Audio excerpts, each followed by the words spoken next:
नुकतेच राष्ट्रवादी काँग्रेसचे नेते आणि राज्याचे उपमुख्यमंत्री अजित पवार यांनी सांगितलं की आम्ही पोलिसांना राज्यामध्ये इतर पोलिसांच्या तुलनेत अनेक सुखसुविधा दिलेल्या आहेत, परंतु देखील लोक सुरक्षित नाहीयेत, महिला सुरक्षित नाहीयेत. जर अजितदादा पवार साहेब म्हणत असतील की आम्ही चौक्या उघडल्या, अरे चौक्या उघडल्या, किती गुन्हेगारांना धरला हा आकडा आला पाहिजे. एकीकडे म्हणायचं गुन्हेगारी संपवा, पण दुसरीकडे तेच गुन्हेगारांना तिकीट द्यायचं, उमेदवारी द्यायची. भाजपचं देखील तसंच एक छुपा अजेंडा राबवला जातो असा आरोप केला जातो. तर याच्यावरती काय वाटतं तुम्हाला की उमेदवारी दिल्यावरून काय तुमचं मत आहे? ज्या वेळेला कार्यकर्त्याची निवडणुका येतात आणि जेव्हा लक्षात येतंय की आता आपल्याला भारतीय जनता पक्षाला की आपलं पितळ कुठंतरी उघडं पडतंय, मग मतविभागणी झाल्याशिवाय आम्हाला आता न्याय मिळणार नाही, आमची लोक निवडून येणार नाही. पुणे महापालिकेची लोकसंख्या झपाट्याने वाढते आहे, परंतु त्या तुलनेत पाणी पुरवठा वाढला पाहिजे असं होत नाहीये. खडकवासला धरणाच्या पाण्यावरून देखील वाद सुरू आहे. जलसंपदा विभाग आणि महापालिका यांच्यामध्ये युद्ध सुरू आहे. एकमेकांच्या विरोधात पुरवठे केले जात आहेत. तर ह्या पुण्याचा पाणी प्रश्न कसा मिटणार आहे? नमस्कार, मी अमोल औचित्य आपलं सिविक मिरर मध्ये स्वागत करतो. पुणे महापालिका निवडणुकीची रणधुमाळी जोरदार सुरू आहे. सर्व पुणे महापालिका प्रभागांमध्ये सर्वच पक्षांकडून जोरदार प्रचार केला जातोय. पुणे महापालिका निवडणूक म्हणलं की आरोप प्रत्यारोप हे होणारच आहेत. पुण्याचा कारभार कसा होता, पुणे महापालिकेमधले प्रकल्प खरंच मार्गी लागले का, पुण्यातील समस्या सुटल्याच का, या अनेक विषयांवरती आपण जे पुणे महापालिकेमध्ये दीर्घकाळ ज्यांनी पुणे महापालिकेत सभागृह गाजवलं असे काँग्रेसचे नेते, शहराध्यक्ष आणि पुणे महापालिका निवडणुकीसाठी प्रभाग क्रमांक 13 जय जवान नगर मधून निवडणुकीला सामोरे जाणारे अरविंद शिंदेजी आपल्यासोबत आहेत. नमस्कार. नमस्कार. अरविंद साहेब, आपण पुणे महापालिकेच्या सभागृहामध्ये दीर्घकाळ काम केलं, तो अनुभव आपल्या पाठीशी आहे.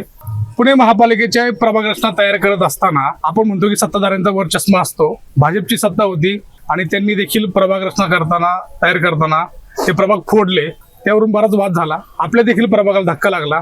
तर नेमकी भावना काय होती आणि त्याचा काय परिणाम होईल असं मला वाटतं? बघा, प्रभाग रचना करत असताना इलेक्शन कमिशन कडे गाईडलाईन्स असतात. त्या गाईडलाईन प्रमाणे तुम्हाला निवडणुका होण्या आणि निवडणुकीनंतर नागरिकांना व्यवस्थित नागरिक सुविधा देण्याच्या दृष्टिकोनातनं प्रभागाच्या रचना केल्या पाहिजेत. त्याच्यामध्ये प्राथमिक रेल्वेची ट्रॅक असेल ती क्रॉस करू नये, नदी ओलांडू नये, अशा काही गोष्टी आहेत. आणि जिथं बाबा एखादा प्रभाग असेल तिथं लोकांना जवळ शाळा मिळेल, दवाखाना मिळेल, उद्यान मिळेल, राहण्याची व्यवस्था, अशा पद्धतीने प्रभाग रचना झाल्या पाहिजे होत्या. पण भारतीय जनता पक्षाने आपल्या डोक्यामध्ये वैमनस्य ठेवून एक षड्यंत्रच्या पोटी जिथं जिथं त्यांना लोकसभा विधानसभेमध्ये जे बूथ त्यांचे प्लस प्लस होते त्या प्लस प्लस बूथला एक करून त्याच्या जवळपास त्याला असा गोल फेरा मारला. मग ते कशाही आकाराचे तुम्ही ते प्रभाग झाले. काही आकार मी गेल्या वेळेला प्रेस घेऊन दाखवले, काही हत्तीचा आकार आहे, काही माकडाचा आकार आहे, काही उंदराचा आकार आहे. म्हणजे एखाद्या प्राणी संग्रहालयामध्ये सुद्धा अशा चित्रविचित्र प्रकारचे प्राणी नसतील तेवढ्या आकाराचे प्रभाग यांनी केलेत. आणि येणाऱ्या काळामध्ये ते नागरिकांच्या दृष्टिकोनातून खूप त्रासदायक होणार आहे. कारण नागरिकांना, येरोडा भागातल्या नागरिकांना जर इथं काम करायचं असेल तर कसे केले पाहिजेत, त्यांच्यापासून क्षेत्रीय कार्यालय एवढं दूर राहणार, त्या लोकांना त्यांची शाळा दूर राहणार, या सगळ्या समस्या अडचणीच्या नागरिकांच्या दृष्टिकोनातून येणार. आणि ते फक्त आणि फक्त विरोधकांना कशी अडचण तयार होईल या दृष्टिकोनातून गेला, नागरिकांचा विचार नाही केला. आपण म्हणतो की नागरिकांचा विचार केला नाही. आपण दीर्घकाळ पुणे महापालिका सर्वात काम केलं, आपण विजन पाहिलं आणि पुणे शहर आपल्या दृष्टीने कसं असलं पाहिजे हे आपल्या मनामध्ये असेल, आपल्या विचारांमध्ये असेल. तर नेमकं कसं पुणे असं आपल्याला आवडतं? माझं विजन आणि काँग्रेस पक्षाचं विजन खूप स्पष्ट आहे. नागरिकांना, म्हणजे ज्या वेळेला एक सर्वे झाला होता की देशामध्ये सर्वात आनंदित कोण, तुम्ही जर एखाद्या शहरामध्ये राहता तर तुम्हाला फक्त गार्डन, उद्यान किंवा हे मिळालं पाहिजे, हे तर आहेच आहे, पण त्याचबरोबर त्या शहरामध्ये तुम्ही किती आनंदित आहात, तुम्हाला ह्या नागरी सुविधांमधून किती आनंद मिळतो त्या शहरामध्ये. आज तुम्ही 30 वर्षापूर्वीचं पुणे शहराला जावा, त्या काळामध्ये जे पुणे शहरात लोक राहत होती, अनेक महाराष्ट्रातनं, देशातनं सुद्धा लोक पेन्शनर्स पॅराडाईज म्हणून पुणे शहराला ओळखायची, लोक विद्येचं माहेरघर म्हणून तुम्ही पुणे शहराला ओळखायचं, आज सायकलीवरचं शहर तुम्ही पुण्याला ओळखायचं. पुणे शहरामध्ये आजच्या तारखेला ती परिस्थिती आहे का? आज आपण रस्त्याने जात असताना 10 वेळेला ॲम्ब्युलन्सचे सायरन ऐकतो, म्हणजे आरोग्य ह्या शहराचं बिघडत चाललं. त्याचबरोबर मुलं जर जात असतील शाळेने तर परत तो मुलगा येईल का नाही येईल, तो ऍक्सिडेंट मध्ये जाईल का नाही, या आईला भीती राहते. आपली मुलगी कॉलेजला जाते, तिच्याबरोबर काय होणार, ड्रग्ज अवेलेबिलिटी होतीये, कोयता गँग मोठ्या प्रमाणात येतात, एवढे मोठमोठे गुन्हेगार आहेत ते तुमच्या नाकावर टेचून परदेशात पळून जातात आणि तरी तुम्हाला काही फरक पडत नाही. ह्या शहराची व्याख्या नाही. शहराची व्याख्या तुम्हाला रस्ता, पाणी, हवा या सगळ्या बरोबर तुम्ही किती सुरक्षित आहात, किती आनंदित आहात ह्याच्यावर अवलंबून राहतं. आपण उल्लेख केला की लोकांनी आनंदी असलं पाहिजे, पण खरंच पुण्यातील लोक आनंदी आहेत का, हा खूप मोठा प्रश्न आहे. नुकतेच राष्ट्रवादी काँग्रेसचे नेते आणि राज्याचे उपमुख्यमंत्री अजित पवार यांनी सांगितलं की आम्ही पोलिसांना राज्यामध्ये इतर पोलिसांच्या तुलनेत अनेक सुखसुविधा दिलेल्या आहेत, गाड्या दिल्या आहेत, मनुष्यबळ वाढवून दिलं, नवीन पोलीस स्टेशन तयार केले, परंतु देखील लोक सुरक्षित नाही आहेत, महिला सुरक्षित नाही आहेत. कोयता गँगचा आपण उल्लेख केला. हे जे गुन्हेगारीचं जे क्षेत्र वाढत चाललंय, पण याच शहरामध्ये आता याला कलंक लागलाय, तर याच्यावरती काय वाटतं आपल्याला? बघा, राष्ट्रवादी आणि भारतीय जनता पक्ष एकाच नाण्याच्या दोन बाजू आहेत. तुम्ही राष्ट्रवादीला मत म्हणजेच भाजपाला मत असं आमचं स्पष्ट मत आहे. कारण स्वतः देवेंद्र फडणवीसजींनी स्पष्टपणे बाईट दिला होता की आम्हाला कळतं अजितदादांच्या पक्षाला कशाला लढवायचं, कोणती मतविभाजनी होणार आहे. ज्या वेळेला राष्ट्रवादी सेक्युलर पार्टीचे म्हणजे काँग्रेस असेल इतर पक्षाचे जेव्हा मतविभागणी करेल त्यावेळेला भाजप निवडून येईल, हे स्पष्ट चित्र आहे. आणि हे गेल्या वेळेला सुद्धा त्यांनी हेच तंत्र अवलंबलं होतं. जर अजितदादा पवार साहेब म्हणत असतील की आम्ही चौक्या उघडल्या, अरे चौक्या उघडल्या, किती गुन्हेगारांना धरला हा आकडा आला पाहिजे, किती लोकांना जस्टिस मिळाला, किती लोकांना न्याय मिळाला हा आकडा आला पाहिजे. छेडछाडी झाली असेल तर किती लोकांना त्याची दहशत आहे. तुम्ही चौकी उघडता, चौकीच्या शेजारी तुमची कोयता गँग चालत चालत फिरते, पण तुमचे पोलिस काही करू शकत नाही. पोलिसांचे हातच तुम्ही एवढ्या पद्धतीने बांधलेले आहेत कारण त्या पोलिसांकडनं तुम्ही नाही तशी कामं करून घेतली. पोलीस आता शांत बसून गेलीत, पोलिसांना कारवाई करायची नाही. कारण हे जे आता गृह खातं आहे फडणवीस साहेबांचं आणि अजितदादा पवार जे पालकमंत्री आहेत यांनी पूर्णपणे पुणे शहराला फक्त मी सत्ता मला गाजवायची, मला महानगरपालिकेवर सत्ता पाहिजे, मला इथं सत्ता पाहिजे. मी परत या मोठ्या नेत्यांना आठवण करून देऊ इच्छितो की काँग्रेस पक्ष सत्ता गाजवणे, सत्ता ही नागरिकांची असली पाहिजे, सत्ता ही मतदारांची असली पाहिजे, तुमची नाही. मग मोगलांनी पण तेच केलं, ब्रिटिशांनी पण तेच केलं, तुम्ही पण तेच करताय. म्हणून सत्ता ही केंद्रबिंदू नागरिकांची असली पाहिजे आणि त्या नागरिकाला जे हवं असतं तुम्ही फक्त सेवक आहात, सेवकाच्या भूमिकेमध्ये असलं पाहिजे. आपण सांगितलं की राष्ट्रवादी आणि भाजप या नाण्याच्या दोन बाजू आहेत, एकाच नाण्याच्या दोन बाजू आहेत. एकीकडे म्हणायचं गुन्हेगारी संपवा, पण दुसरीकडे तेच गुन्हेगारांना तिकीट द्यायचं, उमेदवारी द्यायची. भाजपचं देखील तसंच एक छुपा अजेंडा राबवला जातो असा आरोप केला जातो. तर याच्यावरती काय वाटतं तुम्हाला की उमेदवारी दिल्यावरून काय तुमचं मत आहे याच्यावर? मी आपल्याला तेच सांगतोय परत की हे केंद्रामध्ये सत्तेत कोणी मांडीला मांडी लावून भाजप आणि अजितदादाची एनसीपी, केंद्रामध्ये कोण आहे त्यांचे खासदार बीजेपी बरोबर. मग इथंच का, ज्या वेळेला कार्यकर्त्याची निवडणुका येतात आणि जेव्हा लक्षात येतंय की आता आपल्याला भारतीय जनता पक्षाला की आपलं पितळ कुठंतरी उघडं पडतंय, मग मतविभागणी झाल्याशिवाय आम्हाला आता न्याय मिळणार नाही, आमची लोक निवडून येणार नाही. आणि मी तुम्हाला अजून एक ह्याला जॉईंट करून जातो, गुन्हेगारांना तर तुम्ही उमेदवारी देता, एकीकडे म्हणता की गुन्हेगारी वाढू नये म्हणून मी कंट्रोल करतो, गुन्हेगारांना तुम्ही उमेदवारी देता, हे तर पापच पाप आहे. पण त्याचबरोबर जी आज पुणे महानगरपालिकेमध्ये कधी नाही ते 2 बिनविरोध नगरसेवक निवडून येतात, कशाच्या जीवावर येतात? याच दहशतीच्या जीवावर येतात. याच गुन्हेगारांना तुम्ही वापरलं, ह्याच पैशाचा वापर तुम्ही केलाय म्हणून बिनविरोध निवडून आले ना. हे तर ज्वलंत उदाहरण आहे. आणि ज्या पद्धतीने जर बिनविरोध त्या भागातल्या नागरिकांचं मत तुम्ही वाया घालवली, मतांचा अधिकार तुम्ही घालवला, म्हणजेच संविधानाची हत्या तुम्ही केलेली, ह्याचा सुद्धा जाब पुणेकर तुम्हाला विचार.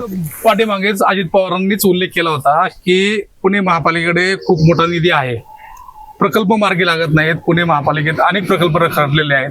आपण देखील सभागृहामध्ये असताना अनेक प्रकल्प नव्याने यावेत म्हणून सातत्याने पाठपुरावा करता, परंतु असे काही प्रकल्प रखडलेत आणि जे तुम्हाला वाटते की ते पूर्ण झाले पाहिजेत. बघा, जे मी तुम्हाला एक उदाहरण, मराठीमध्ये एक म्हण आहे, आंधळ दळतानी कुत्र पीठ खातं. तुम्ही बघा, ज्या वेळेला 2017 मध्ये नवीन भाजप सत्तेत महानगरपालिकेत आली त्यावेळेला त्यांनी रोखे म्हणजे बॉन्ड्स उभे करायचे, 300 कोटी रुपयाचे बॉन्ड्स उभे केले. बॉन्ड्स उभे करून ते वापर कुठेच केले नाही. ना 24/7च्या प्रोजेक्टला केले, ना मेट्रोला केले. नाही, मेट्रोसाठी प्रायव्हेट इन्स्टिट्यूशनकडनं तुम्ही 50% गुंतवणूक घेतली आणि ते बॉन्ड्स घेतले तुम्ही आणि त्याचे दुसरीकडे FD केले. या 7 वर्षामध्ये 9 वर्षामध्ये जवळजवळ 352 कोटीचे फक्त व्याज तुम्ही त्या बॉन्ड्सवर दिलेत. हे पुणे शहराच्या नागरिकाच्या करदात्याचे पैसे आहेत, कुणाच्या तुमच्या आमच्या घरातले खिशातले पैसे नाही आहेत. म्हणून ह्या गोष्टींनी जो तुम्ही करता, आणि आज अजितदादा पवार साहेबांचं एक स्टेटमेंट आहे की मेट्रो हे डॉक्टर मनमोहन सिंगांचं स्वप्न होतं. आता तुम्ही हळूहळू कबुली द्यायला लागले, तुम्हाला कळायला लागलं तेव्हा, जेव्हा तुमच्या खुर्ची खालचे 4 जे पाय आहेत त्यातली 1-2 हलायला लागली, तेव्हा तुम्हाला आता काँग्रेसची महती कळायला लागली. पण काँग्रेस पूर्वी सुद्धा ठाम होतं, तर आपल्या विकासाच्या मुद्द्यावर आज सुद्धा ठाम आहे आणि परवाही राहणार. आपण 24/7चा उल्लेख केला. पुणे महापालिकेची लोकसंख्या झपाट्याने वाढते आहे, परंतु त्या तुलनेत पाणी पुरवठा वाढला पाहिजे असं होत नाहीये. खडकवासला धरणाच्या पाण्यावरून देखील वाद सुरू आहे. जलसंपदा विभाग आणि महापालिका यांच्यामध्ये युद्ध सुरू आहे. एकमेकांच्या विरोधात कुरघोड्या केले जाते. तर ह्या पुण्याचा पाणी प्रश्न कसा मिटणार आहे? बघा, एक तर पद्धतीची लूट मी तुम्हाला सांगतो, तुम्हाला माहित नसेल. 24/7 काँग्रेसच्या काळामध्ये जेव्हा सुरेशभाई कालमडेंनी विचार केला होता, त्यावेळेला आम्ही तो कार्यान्वित करण्याचा विचार केला. त्यावेळेला 24/7 फक्त GB मध्ये मान्य केला. त्यावेळेला राष्ट्रवादीच्या सरकार त्यावेळेला होती, त्यावेळेला त्यांनी त्याच्यावर 5% अधिक कर 24/7चे, जी तुम्ही अजूनपर्यंत नागरिकांना सुविधा पण दिली नाही, त्याचे दरवर्षी 5%, म्हणजे आतापर्यंत त्याच्यावर 30% झाले असतील. 30%ची वाढ तुम्ही करून त्या पाणीपट्टीवर दिली. पण अजूनही 24/7ची योजना कार्यान्वित नाही, टाक्या नाही. पण ठेकेदारांना ऍडव्हान्स पैसे दिलेत तुम्ही. दुसरीकडं एक पाऊस पुण्यामध्ये पडला तर शहरामध्ये रस्त्यावर पूर येतो, पण कुणाच्या नळाला 24 तास पाणी येत नाही, साधं 4-5 तास सुद्धा पाणी येत नाही.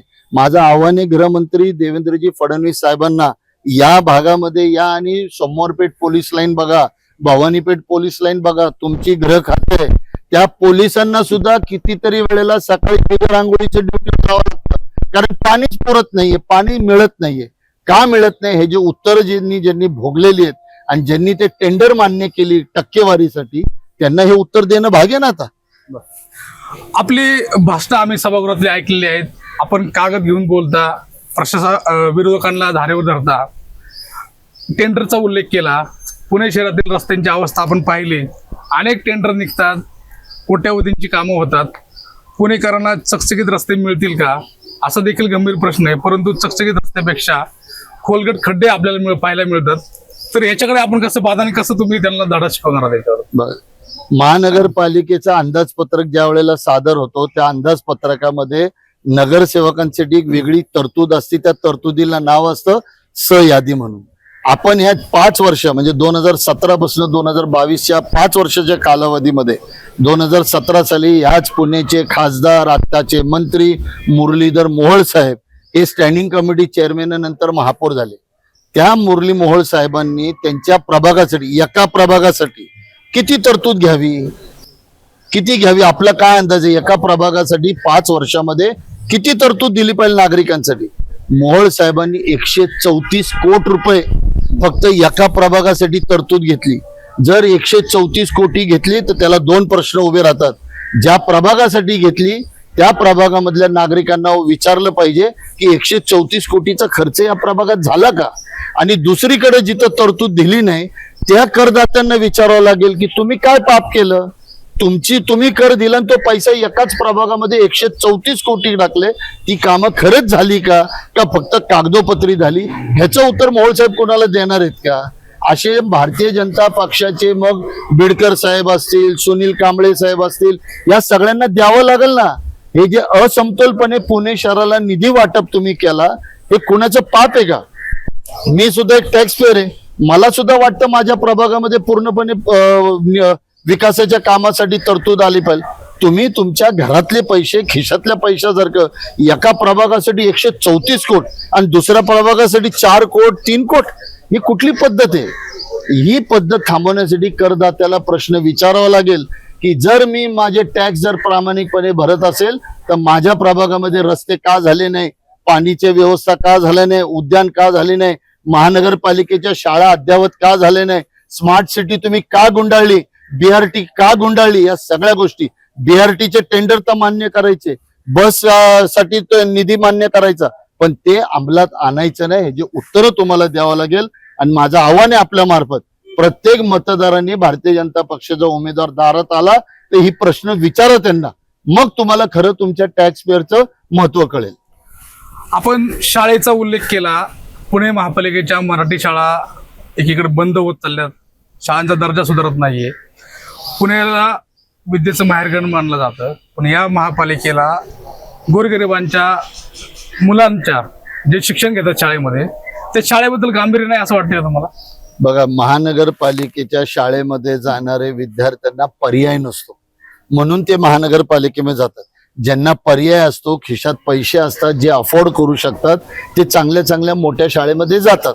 मग ज्यांच्याकडे पर्याय नाही, त्या झोपडपट्टीतले असेल, वाड्यातले असेल, पेठेतले असेल, जर ते त्या शाळेत जात असेल तर तुमचं दायित्व आहे बीपीएमसी ऍक्ट मध्ये, की ते तुमचं मॅन्डेटरी, तुमचं कर्तव्य आहे की त्या मुलांना. आणि शाळा बंद होत नाहीयेत, बंद केल्या जात आहेत. आणि ते बंद केल्यानंतर समानियोजनच्या नावाखाली की इथं विद्यार्थी कमी आहे, 3-3 शाळा मिळून एका शाळेमध्ये कोंबले जातात.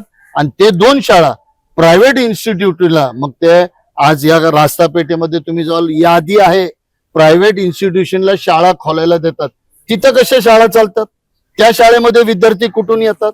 आणि ज्या वेळेला महानगरपालिका शाळा चालवते त्यावेळेला विद्यार्थी येत नाही. हा पूर्णपणे षडयंत्राचा भाग आहे. या षडयंत्रपोटी मोठे मोठे बिल्डिंग, आपले वास्तू प्रायव्हेट शाळेला द्यायचे, ह्यातलं षडयंत्र आहे. आपण या सगळ्या विषयावरती चर्चा करत असताना पुणे शहराबद्दल आपण थेट, जर पुणे हे नाव आलं की आता वाहतूक कोंडी हा प्रश्न समोर निर्माण होतो, की आणि पोटात गोळा येतो की ते आपल्याला एखाद्या ठिकाणी वेळेत जायचंय, तर आपण पोहोचू की नाही पोहोचू. आणि आपण सुरक्षेचा प्रश्न देखील म्हणला, तर ही वाहतूक कोंडी कशी फुटणार आहे? वाहतूक कोंडी फुटण्यासाठी ATMS म्हणजे ऑटोमॅटिक ट्रॅफिक सिस्टम म्हणून जी आणली होती, त्याच्यावर 180 कोटी रुपयाचं टेंडर याच भारतीय जनता पक्षाने मान्य केलं होतं, मोहोळ साहेबांनी मान्य केलं होतं. आणि त्याचं एक वेगळी बिल्डिंग स्वारगेटमध्ये अख्खं ओपन केलेलं होतं.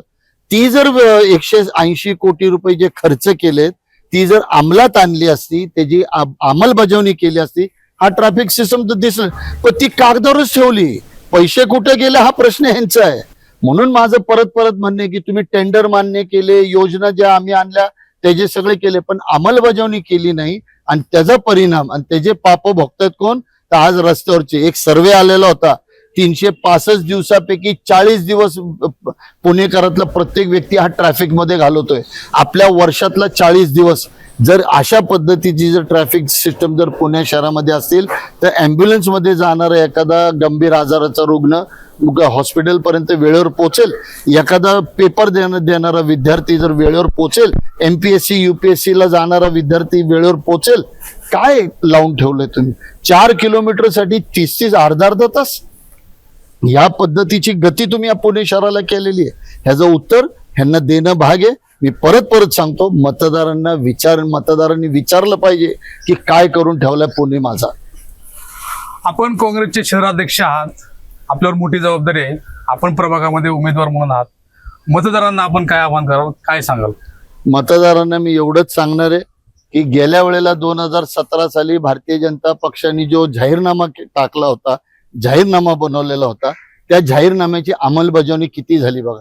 आणि ज्या काळामध्ये आम्ही आमचे जाहीरनामे आपल्या समोर ठेवले होते, त्यावेळेला 2007 असेल, 97 सालापासून असेल, पुणे शहरामध्ये बंद नलिकेची पाईपलाईन कुणी आणली? काँग्रेसने आणली.